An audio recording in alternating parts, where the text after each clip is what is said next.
98% completion. Let's finish this off. Hello everybody, here to you, and welcome back to Let's Play Kirby 64.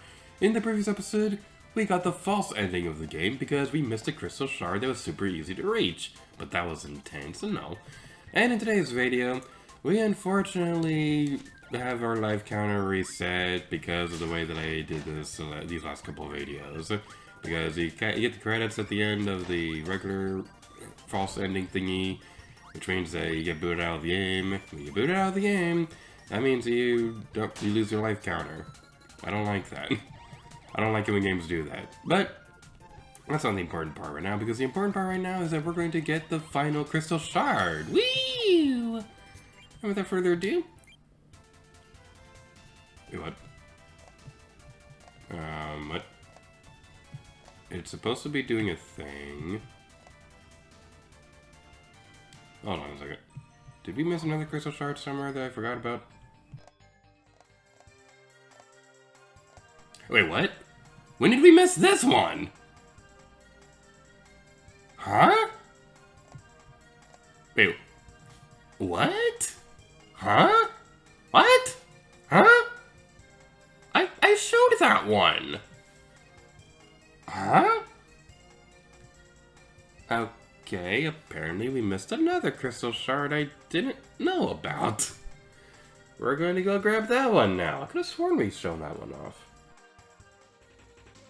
Okay, the crystal shard that we apparently forgot to get was right here. You need a stone spark for that. It's at the end of the level. I don't know how we missed that. I don't know how we didn't notice that during editing.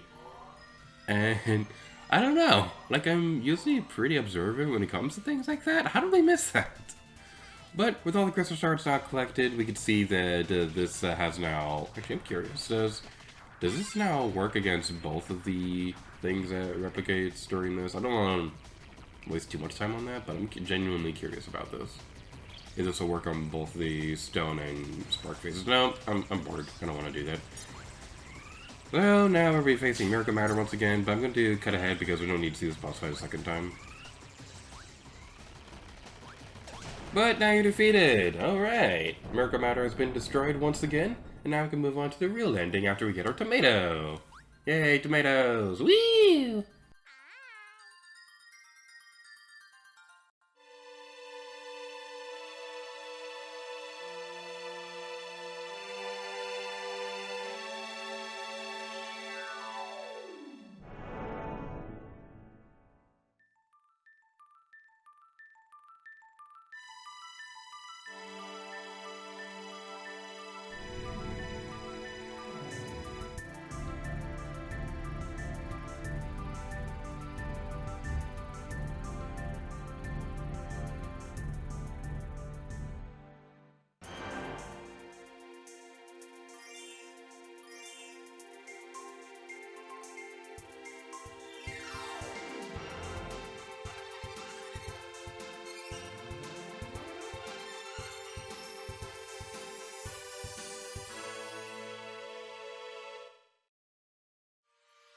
Normally you start off directly in the level before you got a chance to go into the world map or anything like that, but I want to back out real quick to show off something. First of all, now you can see dark matter is kind of like in the center of the world map and things like that, which is a really cool detail that I don't really see point out on all Let's Plays this game. But also, my laptop was dying and I kind of need to plug that in so I can like actually record this game, so yay for immersion being ruined, but it did give me a chance to show off something really cool. So, this is the final level of Kirby 64. And to be honest, I've never played this before. This Let's Play is the first time I'm ever 100%ing this game, so I kind of know what's going to be coming up pretty soon, but I don't exactly know everything about what's going to happen. Oh, I don't like giving this a 1-up. Oh, that's pretty nice. So yeah, this is still giving me like Subspace Emissary vibes, so that's kind of interesting. King DDD right there.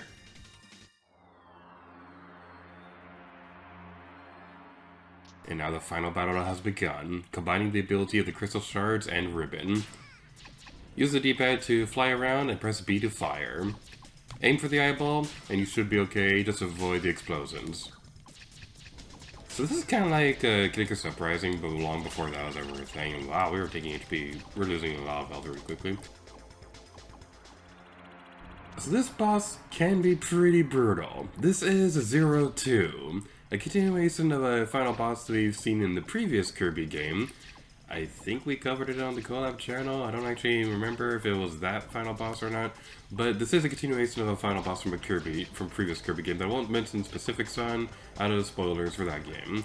So we want to do fly around using Ribbon's flight and the fire with the Crystal Shards power. If you aim for the wings, you'll be able to slow down the attacks, so that's something that's pretty useful as well, so you might want to take the time to go for that as well. But watch where 0-2 is firing.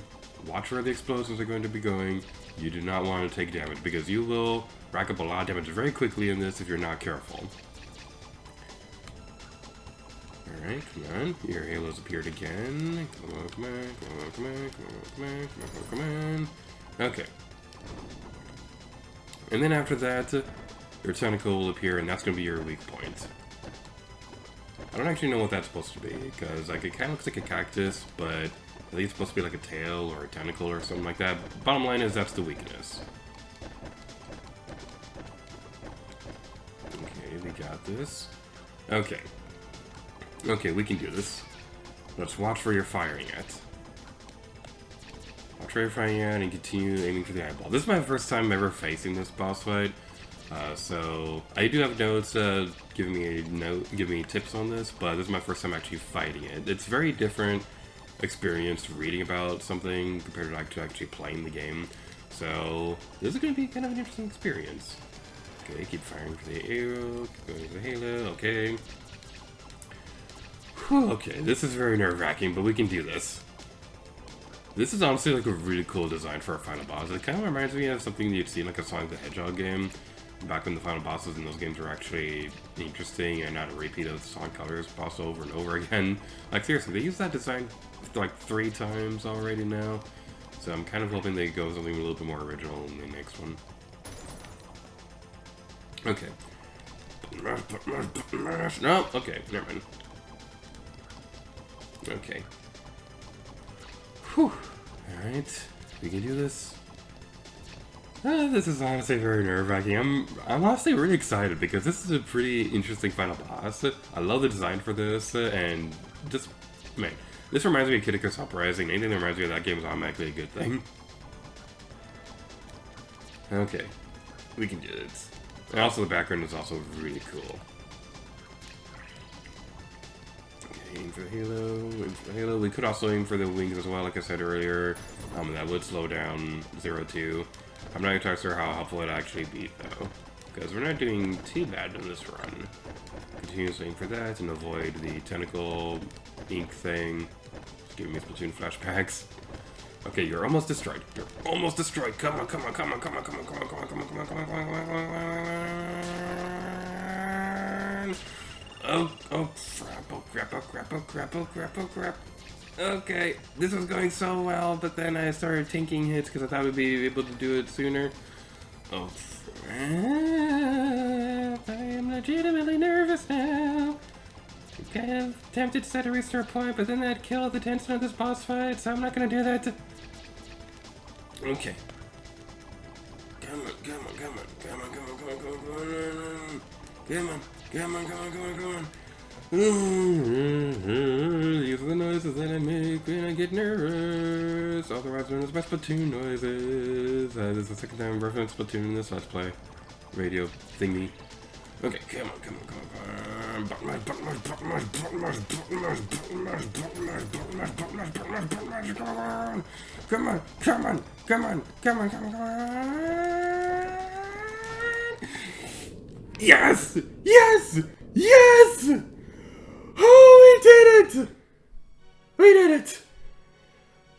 Oh, we did it!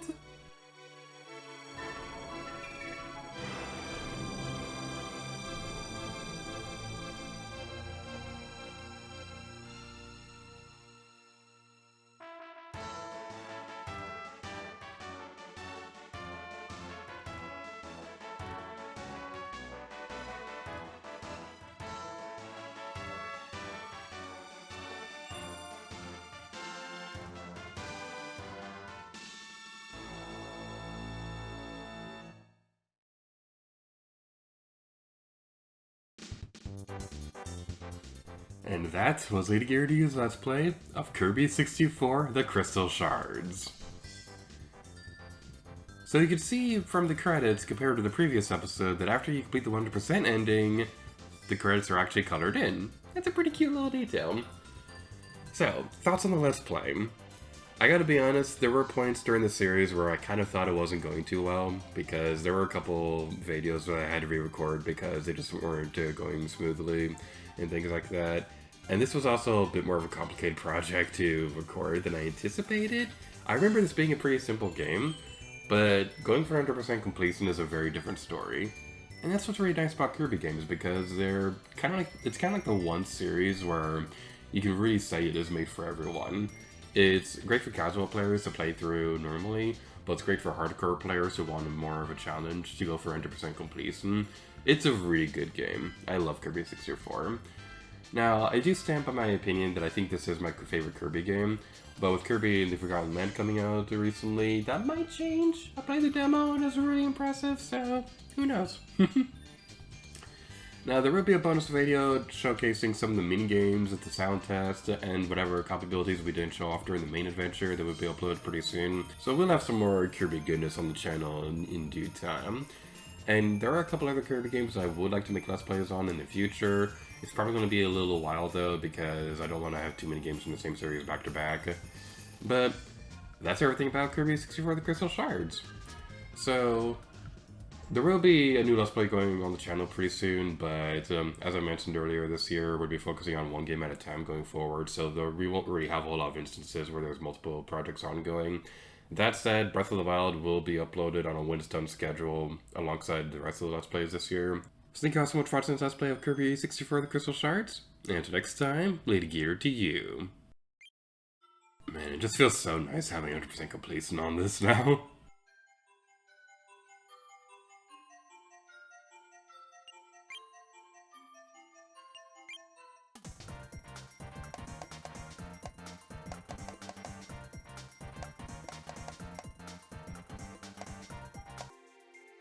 Kirby is now using Color Cab!